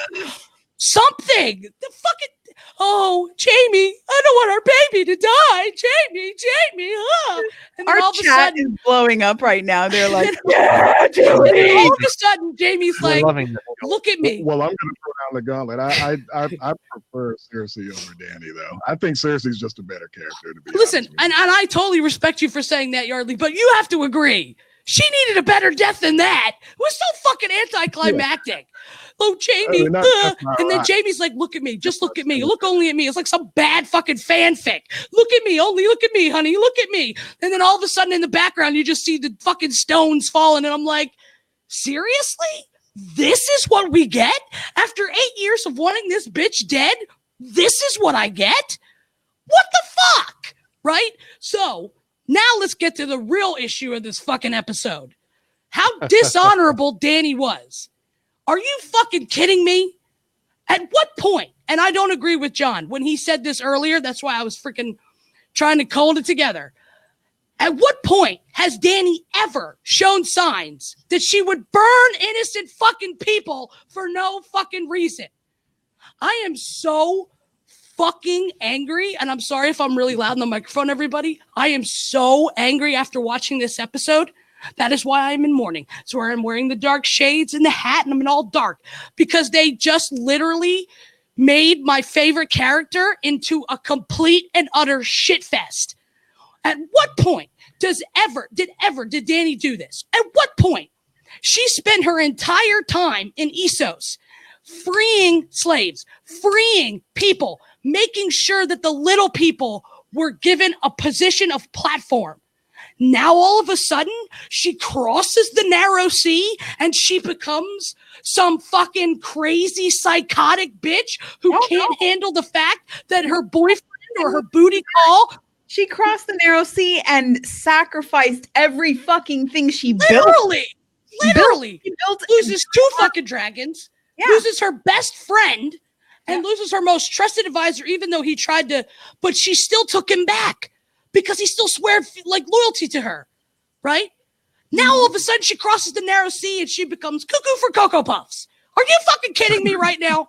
This is the shittiest fucking writing. Amen. This episode. Amen, sister. Well, remember this Lady Olenna, what she had told Danny to be the dragon or something at one point, and then she came back and she said that she was going to sack King's Landing before, but I think Tyrion talked her out of it. So She's always wanted to. I totally understand that, but here's the point. The bells were ringing, and everything that happened after that was so fucking dishonorable and that is not in Danny's character, and it's not in Grey Not at Worm's all. character Not at either. all. Yep. I agree. Totally agree. Agree. Go ahead, Trin. You're up because I got cool down. Can I? Hold on. Let's. Oh, let's go, Yeah. Trin. So I have to agree. I want to pose this question to the fandom. If the city had turned on Cersei the way they turned on Joffrey, remember back in the day, would Danny have still needed to burn King's Landing? Like if they did what Marine did, because Marine had no problem turning on their masters.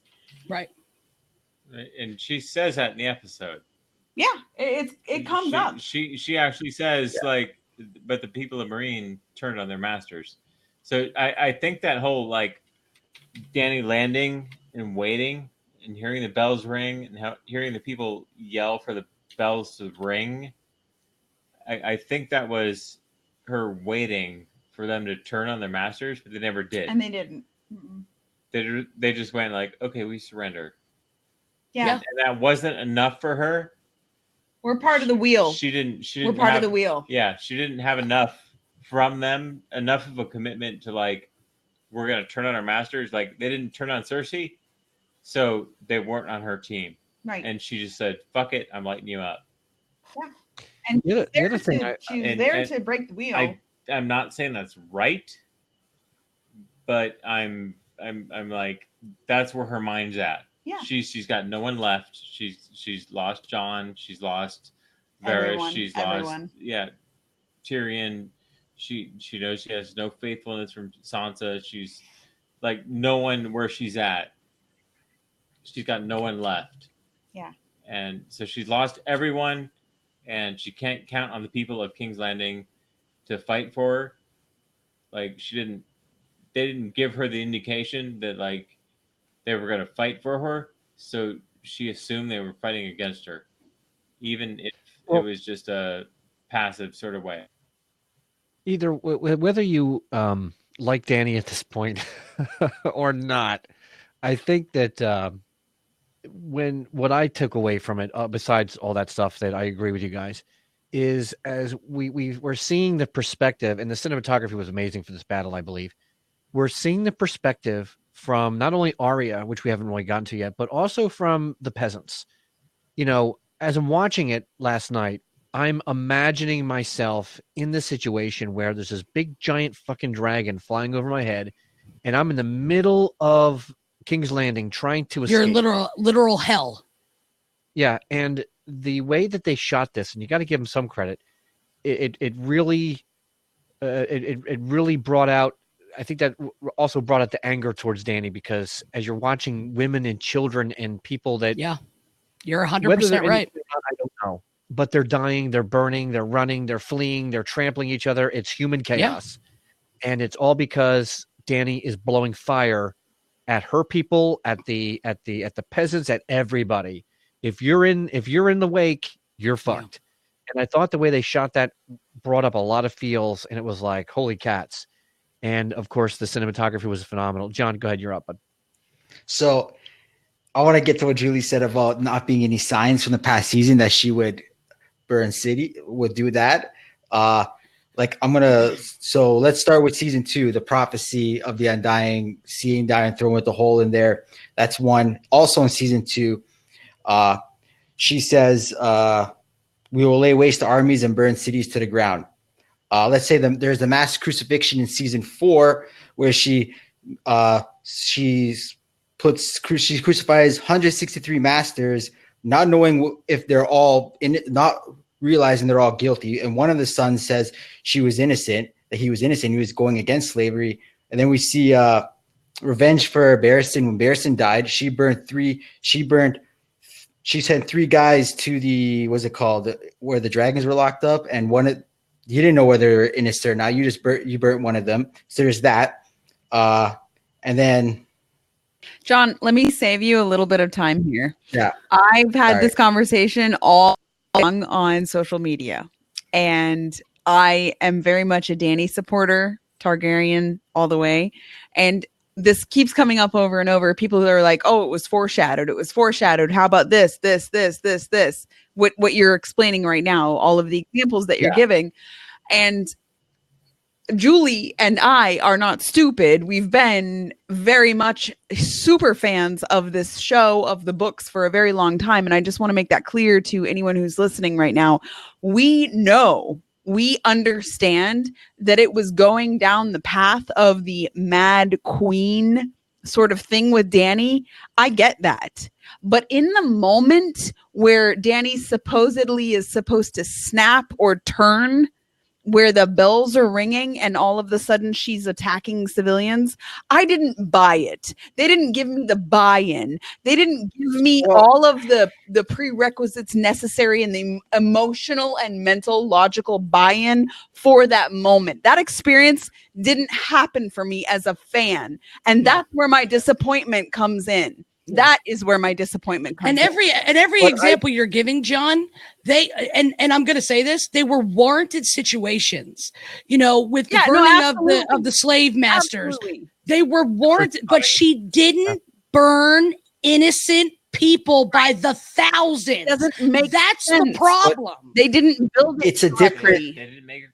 But it's a different situation. Like, you have to take in consideration everything that's happened to her, and I'm not saying she's mad, right? I'm not saying she's the Mad Queen, but the madness, I've said this last night with Andrea, the madness at Targaryen's Ave, it's a trauma that triggers the madness. With Maegor, it was after he was attacked and almost died. With the Mad King, huh? This was not madness. No, it wasn't. No, I'm not. But I'm trying to give a point. I'm trying. It wasn't madness. It was like, she's pissed off. Oh, come on. No, I'm not saying make she's her mad. Make her fucking mad. It's Make her lazy I'm not fucking writing. I'm not saying she's mad. I'm giving a reason why people might think she's mad. Like, it's the trigger. Like, even with the Mad King, he wasn't mad until Duskendale, right? I'm just saying, I think she saw the Red Keep because she was staring right at the Red Keep. If you go back to that, she was staring right at the Red Keep. And I don't think she saw Cersei, but I think she was thinking of Cersei's look on her face when Missandei got shot, and that was triggered her. Okay, that's fine, and John. I think she also chose in that situation to rule by fear. I think right there she chose, I'm going to rule by fear because I'm not going to win the support. To keep first. That's what I'm saying. Thank you, John. I was just about to ask that. If your theory, if what you're saying is she's staring at Cersei, whether she's looking at Cersei or not, and she's that mad at what happened to Missandei, and she's that pissed off about all the events that led up to this, then why didn't she just fucking go to the Red Keep and burn the fucking Red Keep with Cersei's smug face staring at her? Why did she have to burn thousands of innocent lives? That's not Dany. It's never been Dany's arc. And then all of a sudden, you're saying because she lost a dragon, she already lost one, she didn't burn innocent people. Because she lost Jorah, because she lost Missandei, now all of a sudden she snaps and she's like, I'm just going to fucking, do like my father did, just kill innocent people. I don't buy it. Come on. I don't buy it. Don't forget, and I'm not attacking, I'm just going to point out as something that I noticed here, is she just helped the living fight the dead. And then now she's turning on people again. Exactly. Like, I don't. Now, well, maybe grief works in crazy ways, right? At some point. And I think there's a lot to do with, I think listen, I don't agree with killing innocents, but I think the reason she's doing all this is because going to bed. John. Bye, Jacob. Good night, J. Crew. J. Crew, buddy. Yay. I love you. Next year, Ice and Fire Con, buddy.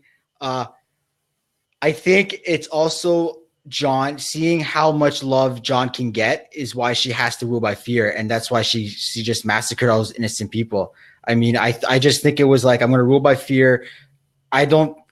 She's going to kill mass people to rule by. Do you, John, believe that is in her character? Now, forget about what was written. Do you think that was in her character? Like, when you think about Dany, now we all know the foreshadowing. We all agree that there's foreshadowing. We all agree that there's different things that happened, and people make rash decisions, and people in power can make really, really bad rash decisions. But some of those were justified, even if they were technically wrong, because it's still murder. We're not disagreeing on that. But was it in her character to be sitting on Drogon and then say, you know what? instead of going for the red keep, which I thought is what she was going to do, she's going to say, okay, all you people down there, all you innocent people, as innocent as I think they are, you're going to burn. And then whoosh, off she goes. And I think that she even burned her own people at some point. And John told everyone, we got to get the fuck out of Dodge. Yeah. John says, guys, we got to go. We got a fucking problem. We got to run. And they start heading out of the city. So something's not right here. Well, a lot of times she'd be talked down by whether it be Jorah Mormont or Barristan. So like I can see that in her because she said you have to go back. She said she wants to burn cities. Like it's saying it and burning a city doesn't mean things. But I mean to say. But I'm just saying to burn, like you said, she said, I'm going to burn cities.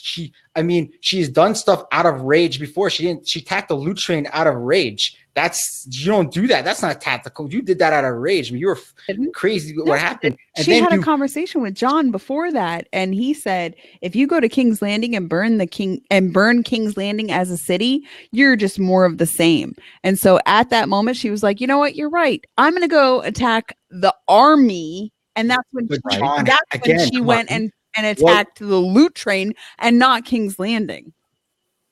Trin, look at what you just said. She wanted to do that. Someone talked her down. Yeah, John did. She's not listening to Tyrion. But she's not listening. Hold on. She's not listening to people anymore. Here's a really funny. Badges said this on our Get Vocal. She hasn't eaten for days. That girl was just hungry. You're not you when you're hungry. Right? But you hit it right on the mark, Trin. John had to talk her down. Yeah, people have always had to talk her down because she's not listening to anyone. Tyrion said. Tyrion's like, she can't trust Tyrion. He's not listening to people no more, man. He didn't even try. She's not listening to people anymore. Her first instinct is always to burn. Trin, straight up. She can't trust Tyrion. She can't trust Varys. She can't trust John. So who the fuck's going to talk her down at this point? Those Tyrion people tried. Tyrion tried. They did try. Everybody John tried. Didn't try. John well, didn't except try. for John. John didn't. He was like, "Hey, I'm a cardboard cutout. Look at me." Yep. But but of the same mindset. Saying it and doing it are two different things. Point to me at a point in this series where she murdered innocent people by the thousands. There isn't one. They took a very complex character. Dany is so complex in every facet of who she is, and they turned her into a one-dimensional character because they're too fucking lazy to write her in a complex situation. Carlito's Way says Julie would have been surprised when the Mad King yelled, "Burn them all." No, I'm not surprised by that. I know what the Mad King said. That wasn't his character, is what I think that wasn't his character, and because he was leading up to it. Well, yeah, and he was losing his mind. I think that no matter how you look at this, whether you believe this is, I know a lot of the Thronies are torn, but remember, guys, we're all a family. We're all a community. Yes, no, right? and I just want to put this out there. Like, we absolutely love each other and respect each other's opinions and stuff. Like, I love that John is a staunch Jon Stark or John or Aegon Targaryen, whatever the fuck he is now. The better ruler. And we're not. Oh yeah, he's the better ruler. All right. We're not. He is better than Dany is. We're just we're very passionate about the stances that we all take, and this goes for our BTIC community as well and our club page. Like, don't attack people personally. That's not cool. It's not at all cool. Yeah. If you want to argue the points of the show over and over again and maybe shed some light for some people or remind people of things, totally cool. But don't attack people personally. We don't do it on the show. And if we do, call us out because we'll fix it. We don't want to beat up people. No. And we're very, very passionate about it. And we all have our different opinions. And that's what kind of makes our show interesting. Please, please, please, please do not give us a shitty review on iTunes, on Stitcher, on Spotify, on Podbean, on Hipcast, on all these. There's like 100. We're on 100 different fucking podcast platforms, and I got them all fixed yesterday. By the way, I did it. I was scrambling at the last minute, so every podcast should be fucking fixed. Well, all the Behind the Iron Thrones. I still got to fix the other podcast. There's like 4 people that said she was hangry, and that's probably true. Listen, I think Badges was onto But I something. gotta say this. Please do not give us bad feedback. We're just trying to have a little fun, and we're not trying to fight with you. We all want to be a great community. So no more bad fucking reviews, please. It's driving me fucking nuts. I literally want to hit delete and stop the podcast when I read that shit. So please, no more of that shit. Okay. Back to the show, because I want to get back to this. I think that whether you're on the side of Danny or you're being mad, which I don't think she was mad personally, or if you're on the side that Danny was always going to go down this route, or whatever side of Danny argument you're on, because I think that this is the big argument we have in this episode is the Danny, and of course the other big argument is how fast the episodes are going in terms of the plot and how it's like bing bang boom, this happens, and it's like there's no explanation. The point I'm trying to get in a long-winded way is that no matter how you look at it, Danny did this. She did this. She killed all those people. She brought fire and blood. And we're gonna take another episode Chris, real later quick, on down the road. In the YouTube chat, Paul and Kieran Kaywood said, I still feel Tyrion's shit advice has part to play in her attacking the city. A lot of losses because of him, and she can't trust anyone. And he said, and this is a fantastic show. Love your work. I want to piggyback on what they're saying there, because this is something that we talked about the last episode, and even Andrea and I talked about. And I'm saying, I'm not trying to get political, but it really does show sexism, because you're blaming Danny for bad advice from men. So she's being blamed for men's shortcomings is basically what's happening, when there's, a lot of blame to go around. But at the end of the day, Danny made the ultimate decision on her own. Nobody made that decision for her. She made the choice to burn innocent lives. She made that choice to rule from fear, not from love. She has to take responsibility for that. And I don't think that she will, because I don't think that's the way they've written her this year. And that's what pisses me off. Well, either way, she did these things. The shit hit the fan. And we're going to take more time and break this down even further. We're going to do a whole separate episode, maybe, just talking about Danny and the way that dude, we're gonna have weeks of that one. Thank you so much, Sabrina. I want to thank everyone in the YouTube live at YouTube or at at BehindTheIronThrone.tv. Thank you guys so much for all the awesome reviews that you've left us and all the praise. We love you guys, and I'm telling you, this show, if you guys keep the show going, that's the God honest truth. Where was I going with that? Okay, so now let's switch over a little bit, because we're gonna have to kill this Danny thing for now. Let's talk about Arya and Arya's story. We're gonna end. I think we're gonna end with this. Awesome.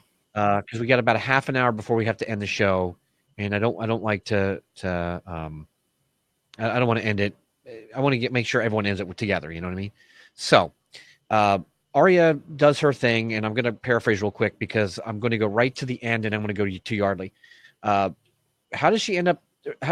She survives this fiery disaster, which I thought was amazing. That perspective, the cinematography, the makeup, the sweat, the blood. It was incredible. That's awesome. And then we get to Arya coming up from the ashes, and there's a fucking horse there. Everyone else is dead. Everyone else is burned. Literally, the daughter and the mother are burned together in a lump of goo, and there's a fucking horse. A white horse at that. Yeah. What the fuck, Yardley? Yeah.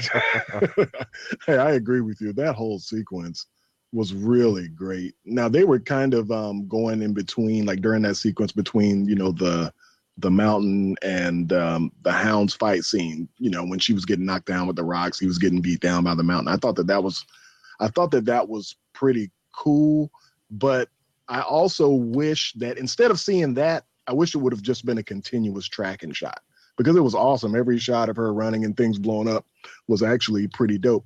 The white horse thing, I mean, there's a lot of different ways that you could take this, because it almost seems like her getting on the white horse, it seems like, hey, you've got one more thing to do, and you know who else got green eyes?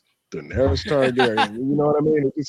It just seemed like one of those deals, even though I still feel this way when I was saying that one of the things that better not happen. When we did that, back in episode, I think it was 200, I felt like I didn't want Arya to be the one to kill Cersei. And I don't think the way that this thing is going, I'm not sure if this is where they're going. And it kind of seems that way, at least to me. I don't want her to kill Dany either. It just doesn't. It seems like they want us to think that that's going to happen, but I think that some could potentially kind of get in the way with that. So I think the White Horse is just supposed to make us feel like, she's got one more thing to do. There's a lot of awesome comments in the chat, and we're not going to have time to read them all in this episode. And I want to mention to everyone listening or watching live that wants to chat with us again. Remember, we're doing another show tomorrow night. Andrea will be here live. That'll be on the 13th, and then I believe on 14th, the 15th. Chris, the 14th. Oh, tomorrow's Yes. the 14th. I'm sorry. So tomorrow on the 14th, another live show. Andrea will be here. We're going to break it down and add some book shit to it. And Andre, breaks down everything down to the 5th degree, so that'll be awesome. I hope you guys enjoyed her and John's live last night. That was cool. Then on Thursday, what's the date for Thursday? That would be 16th, I believe. Sure. The 16th, we're doing another live show where we're going to try to get to your comments, you guys in the live. So we'll try to get that stuff read as efficiently as possible. Send Julie hate mail at gmail.com. Nice. Really am excited about what the community has to say because I feel like it's a 50-50 split. I think Now, you're right, John, Trent. Based on the Facebook comments of all the posts that have been out there, it's 50-50 of. Okay, John, how did you feel about Arya waking up to the horse? Like, here you are. Me and Andrea made a good point about it, and I don't remember. You have to check out the video from last night about that. There's a symbolic meaning about that horse that you have. But I loved it. I think it's a trope. I think it's a movie trope where like a horse just happens to appear somewhere. Give me time. I'll think of a reference for that of past movies, but it's a trope. For her to get out of there. I mean, I liked everything about that. Me and Andrea, we think of the same mind. I thought that there's a scene where she's trying to help that lady and the kid, and we all thought that was the wave. The wave, and we're like, oh, I'm like, no, stay away, because she was in it like 5. They showed her a few times. They showed her at the gate of King's Landing when they were closing it, and they showed her a bunch of times. And I'm thinking, why are they showing this girl and this little girl like all this time? Like she's getting like ridiculous air. They showed her multiple times. I think if she can't be, please don't let her be the waif, and she's not. So I was glad about that. I think Arya's killing Dany. I hope it. I hope so. I'm calling it right now. I think it's going to happen. I don't see John doing it because They're really aiming it that way, aren't they? I think it is, because I don't think it's going to be John that does it. A lot of people think it'll be John, but I don't think they're going to. I don't think John's going to be so a king. lame. Oh my god! It's going to be Arya that's going to be the one to do it, It because has to be John. it can't, because they'll make John a Queen Slayer. It has to be. That would be so. Here's something, guys. What about this? What about Arya goes to kill Dany and John defends Dany against Arya? No. Because His love for Arya is way too much. I think what will happen is, honor and duty, buddy. I think it's going to, because John's going to see that Dany's lost control. Like that's going to be happening. Well, next if season. he I think hasn't figured Dany's, that out already after watching her No. burn in and his I also people. think, Hello.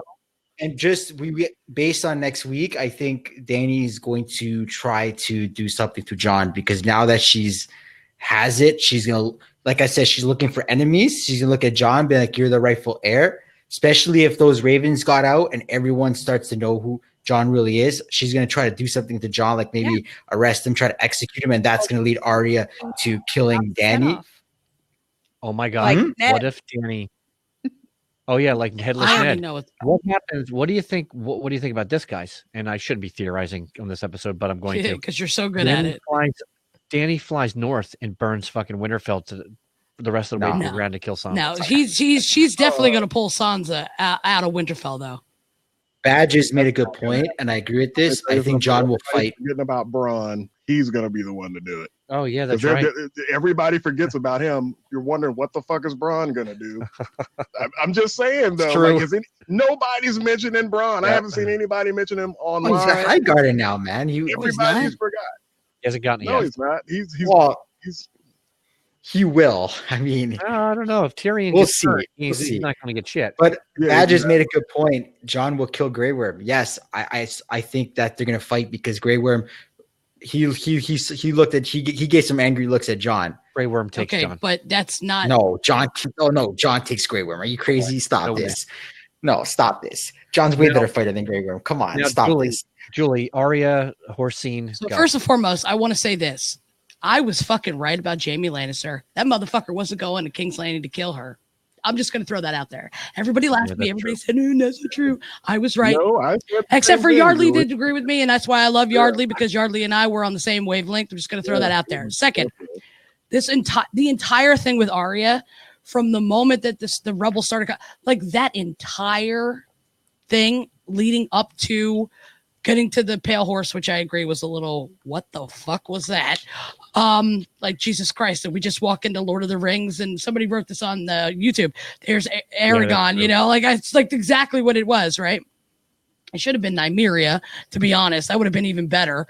But the sequence leading up to that, you know, her trying to save people, her trying, like, you can't stay here, you've got to move. Like, her instinct was to try to help people. And, you know, I thought that was so good for Arya. I love that entire bit, you know, and then her getting up after that one knock and her face is just ash and just blood. And I'm just like, damn, girl, you have got to get out of the way. Like, you just were like, please, God, don't burn her. Please, God, don't burn her. You know what I mean? You're just trying to think that. But I thought the entire event with Arya was fantastic. I will say this. I do agree with Badges. I agree that Jon will kill Grey Worm, but not in the way that people think. Remember, Tyrion is still going to have to stand trial because he's going to have to answer to his queen as to why he released I know where you're going her with this. prisoner. Okay. Now he's going to sit there and he's going to say, this is why I did it. I did it because I was trying to save innocent lives. And his entire understanding of that and his explanation of that is going to cause Jon to feel a sense of pride because of what he saw Grey Worm do when the bells were ringing and being dishonorable. But Tyrion is going to ask for a trial by combat.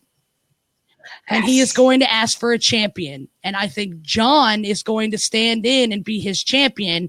And Grey Worm will be Dany's. I think Jon beat Grey Worm. So then Tyrion is good to go. What happens after that, I don't know. But that's my indication of what's going to happen. I think if Bronn comes to King's Landing, because I agree with Yardley, nobody's talking about Bronn. He did say he'd be back when he saw the way the tables were turned. And if you don't, you know, do what he wants you, if you don't give in to what he wants and what you promised, well, now the Tyrion will no longer be handed the king or handed the queen. He'll be cast aside. He can't deliver on the promise of Highgarden, and Dany's not going to fulfill that promise. So either Bronn kills Tyrion or he shoots a shot the wrong way and it hits the wrong person. Who that'll be, we don't know. But that's where I feel it's going to go. I agree with you 100% about the Dragon Pit, because they did film a Dragon Pit scene. So I do agree with you about trial by combat. So do you think that? So did you answer the question about the horse? Listen, I think you know, with the horse, I don't know what to make of that, Chris. To be honest, it is Is it just a trope? It's a definite book reference. What is it? Death Ride. The Pale Horse. Death Ride. Right. That's a book reference, which is interesting that they put a book reference. Yes. Yeah. It was this far into season 8. Yep. When they've like George R.R. Martin has already agreed to wait to release the last book till after the season. Mm-hmm. So it was interesting that they threw a book reference in here. I really, honestly, Chris, I don't know what to make of it. I don't know if she's going to be the one to kill Dany. At this point, I don't think Dany dies. I don't know. I don't know where you go from here, because in the trailer you see Dany standing at the very peak of the Red Keep in the throne room. I would imagine what the fuck's left of it, right? And that whole vision of the House of the Undying, it wasn't snow, it was ash. We got that wrong. I don't think it was, you know, and all the people that are cheering her They're the Unsullied and the Dothraki. They're not the people of King's Landing. So, or the armies of, well, there's nobody left. But what I'm saying is they're not the people of the Seven Kingdoms. So she's getting all this praise and love and attention, but it's not from the people she wants to rule. So she's in a weird position right now. I think the ravens and those scrolls that Varys sent, it's going to be telling. Who did he send them to? So you're Probably the Lord. So you're doing the prediction right now. Yardley, you have the definition of the horse symbolism? Yeah, so in some cultures, white horses stand for the balance of wisdom and power. And in Christianity, the white horse is a symbol of death. The horse is a universal symbol of freedom without restraint, because riding a horse makes people feel free of themselves and free from their own bindings. Awesome. It's interesting. Now, we only have about 15 minutes left. So I want to get everyone's sword rating, any predictions you may have, quick as possible. And I want to get the audience the live chat as well, if they want to give us their sword rating also. So we're going to start with Jonathan Stonemaw Starklover. What is your sword rating? Any quick predictions? Any final thoughts? 10 swords out of 10. I thought this episode was amazing. So come on. I thought this episode was amazing. Favorite scene is just Dany, just like I said last week, she's going to find a way to outmaneuver those scorpions, and she did, and it was masterfully beautiful. Just the way it was shot was amazing. And my predictions is Arya kills Dany, Jon becomes the king, he breaks the Seven Kingdoms backs up, gives into 7 different kingdoms again, like it used to be, and then he goes north to Torment and reunites with Ghost. It has to be done. The system cannot work as one king. It's going to be broken up into 7 kingdoms. Okay, good. Tren. Ooh, you're all gonna hate me for this, and you can just Probably not, girl. Go for it. Send your hate mail to @Dove. Send Julie hate mail. Send it to that one. Send it to Julie. Yeah, send it all to me. Fuck it. My favorite scene was absolutely, without a doubt, Clegane Bowl. It was everything I hoped it would be, and it all made sense. It was probably the one section of this entire episode that completely made sense. All the foreshadowing, it was a complete payoff. I gave it a 5 out of 10 because of all of the unsolved mysteries that were this episode. So many questions were raised, and you can't raise questions the second to last damn episode. You just can't leave us hanging like that. There's too many untied threads. My predictions for the next one, I think Jon might be right, because I think the writing is shit, and they're probably going to have Arya kill Dany, which is garbage. And Jon is probably going to sit the Iron Throne, even though he's the complete worthless person and the least likely cardboard cutout. Whatever. Yeah, like it's so garbage. But whatever, from their happily ever after standpoint, that's what's going to happen. Jon will be the person who's like, I don't want the Iron Thrones, and we're going to make this all separate kingdoms, and it's going to be like a democracy or whatever. Yeah, that's probably what's going to happen. What I want to see happen, Dany kill Jon. I'm done. And that's the mic drop. That's cool. We didn't get a chance to really talk more about the Clegane Bowl. I'm sorry about that, everyone. But we'll try to catch that tomorrow's episode, or maybe Thursday's episode, and maybe we'll do a Friday episode. I know I'm getting crazy with the episodes, but this is like the real. This is like this is the big. Make it Saturday. No, this is it. Make it Saturday, please. We'll see. We'll see what I can do, because I'm going to a baseball I'm busy game. Friday. Okay, good. Yardley, your turn, buddy. Yep, I'm gonna give it the same score as I gave The Long Night, a 6 out of 10. My prediction is gonna be that I do think that they're gonna have Jon do something extreme. That's why I'm leaning more towards along the lines of the people who say that they believe that Jon is gonna kill Dany. I think he has to have another big moment before this series close out. I do agree that at the end of the day, it's gonna go back to the like a council, some type of a democratic system or the sort. And to be honestly, at this point, and I know that Bran doesn't want it, but we hear this a lot in the series. Who cares what they want? Probably the most logical person would be Bran, because he has no agenda. You know what I'm saying? So he would be the best one. I'm not saying that that's the case. I do think that they're going to spread the wealth and kind of go back to something a little bit more familiar. But I don't think there's going to be a lot of surprises. I think they're pulling the okie doke with the Arya thing. John absolutely has to have something happen in this next episode. So I think it's going to be some type of an extreme, and he's going to feel like he has to. I kind of feel the same. Like, if John doesn't have something in the last episode, he's literally been here for season 8 for nothing. For nothing. He's gonna kill Grey Worm. Nothing. He's gonna kill Grey Worm. John, what good does that? Grey That doesn't Worm. mean shit. He Like, kills well, no, Grey Worm. He's going to become king and break up this. That's what he's gonna do. He's gonna become king. He doesn't want the throne. He's gonna break it back up to the 7 ever kingdoms. after. Hey, John, just so you It's know, not happy ever. Jon Snow's who's the behind woman you. you Get love? ready for the lube, my friend. What do you mean happy ending? He's gonna lose the person he loves by Does he the person he love her? loves. He's Arya. Yeah, he does. If John He's just dies- conflicted. He's Before- not going to kill her because she's pregnant. I wish she was That pregnant. could be. I wish. You never know. She could be. She could be. And that would be even more tragic that he kills a pregnant woman. Yeah, I would exactly. be so Right. happy if she was pregnant. That means her and Cersei met the same fate in the end. That makes me a terrible human being, doesn't Yeah, it? me That I laughed too. at that.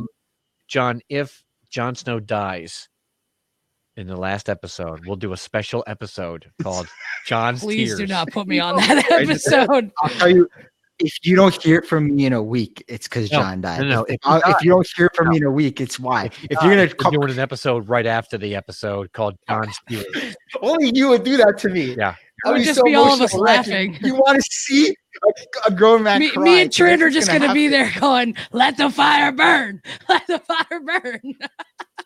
All right, Like- Joel, you're up, kid. So I kind of already really did my prediction, but Yardley said something that I saw my brother's face, and that would be his worst fear, worse than mine, of the Sopranos fade to black as dream wheel creeper being on the iron fucking throne. My brother would freak the fuck out. I kind of already really did my prediction. But I will say this, I will say Jon Stamos, you can't really sit there and say that Jon would be a better ruler this season. The way he's been this season, you can't say that. If we were talking 2 seasons ago, Yes, sister. then yes, I would agree with you. If we were talking Jon Snow 2 seasons ago, hell yes, you are absolutely right. He would be a better ruler. But right now, at this moment, what the fuck has he done? He didn't kill the Night King. He couldn't get past the dragon. He couldn't even fucking save himself from the fucking White Walkers when he was over there to capture one. Danny had to save his ass. How many times has people had to save his ass? He crashed a dragon. Exactly. So, I would understand that if we were talking Jon 2 seasons ago, but we're not, right? Are you defining? So you're defining a king I'm not by defining a what king. his action. Are you defining him by his that's a good king is a guy who's going to rule well. He's Whoa. going to rule well if That's he becomes not king. that's not what I'm saying. He is a better I'm king. saying right now, at this moment, he is not acting as a better ruler. If he did, he'd have been the one on his knee going, Danny, we need to be married. Because, he's a fucking man. If we're going to fucking roll the sexist card, get on your fucking knee, Jon Snow. Tell her, I also bend my knee to you, but I also want you to be my wife. I want to put a baby in your belly. Why the fuck did they show Danny and him having that conversation about you can't have babies if they weren't going to put a baby in her belly? Thank you. Like, that's what I'm trying to figure out, right? I think that Big Bad Brad actually made a funny thing. Chris needs to put a beeper You on do. Julie, I You guess. have to back it up. Beep, beep, beep, Brett. But I'm all She could about still it. be though. pregnant. But Trin, you get what I'm saying, right? I want to hear what Yardley has to say.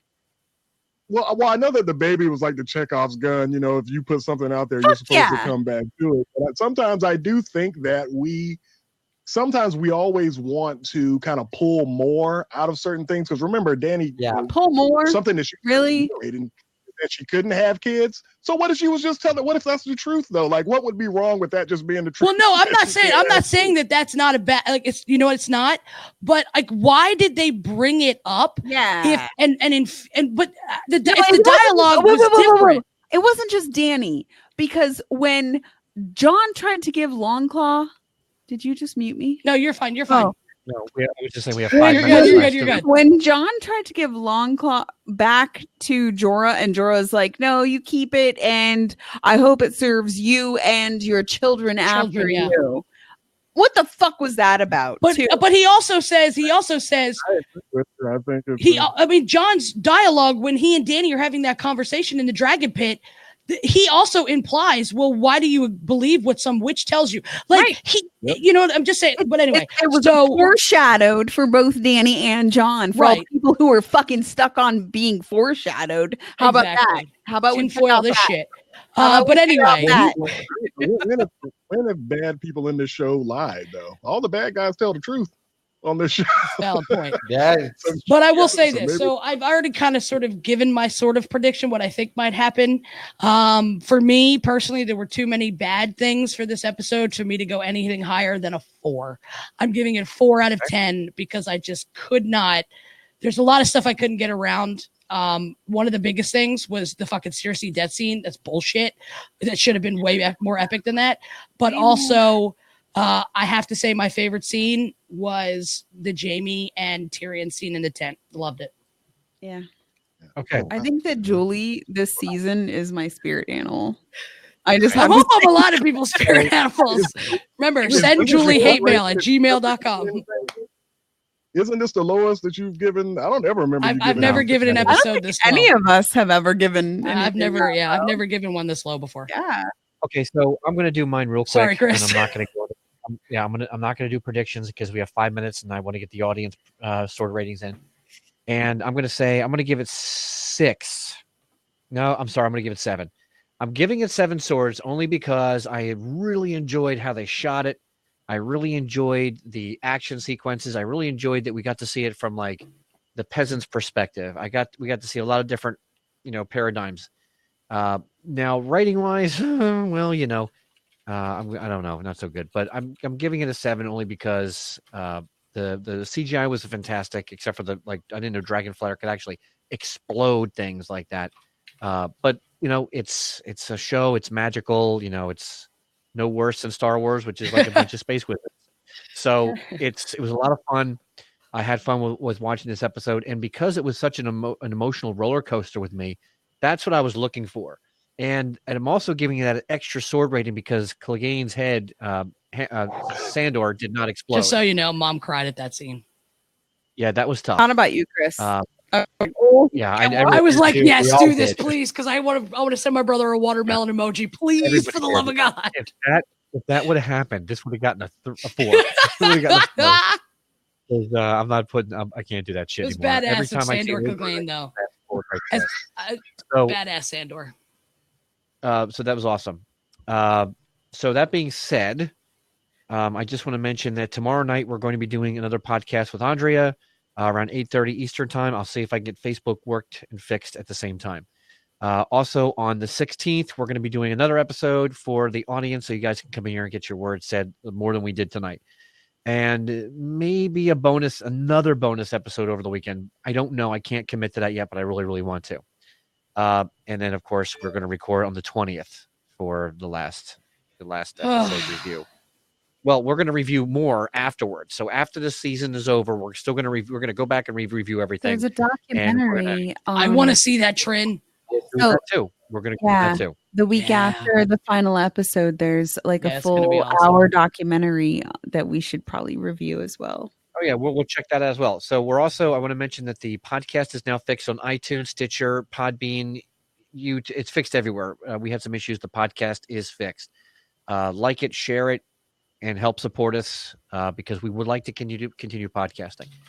Later on down the road, we're going to be asking for maybe some donations or something. But for now, just wanted to give you guys a heads up that we're going in that direction. We got some stuff planned. Real quick, because we're almost out of time. Holy cats. Let's see. We had in the chat, Daniel give it 0 out of 10. Wow. Sabrina, 3 swords out of 10.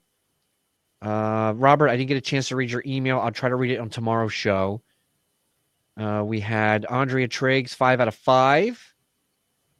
5 swords out of 10. Let's see. We had Kayleen, 9 swords for cinematography and 3 for the storyline. 9 for the acting and the cinematography. Most of the time here, a lot of people love Julie was going nuts. All right, that's it. We're almost out of time. Robert says 3 out of 10. And we'll see you guys next time for another great adventure of Behind the Iron Throne with my awesome team. A lot of links in the show notes. We love you guys. Paul says 7 out of 10. Love you, BTIT fam. BTIT forever. Dracarys. You're my spirit animal. John is not worthless. He is worthless. He's worthless. No, he's not. Listen, I'm sticking you're to it. lucky I didn't get a chance to bring up the 7 instances at which I wrote dude. down. So much has a of list. my stuff was not even All right, guys. said. See ya Oh. for the next episode.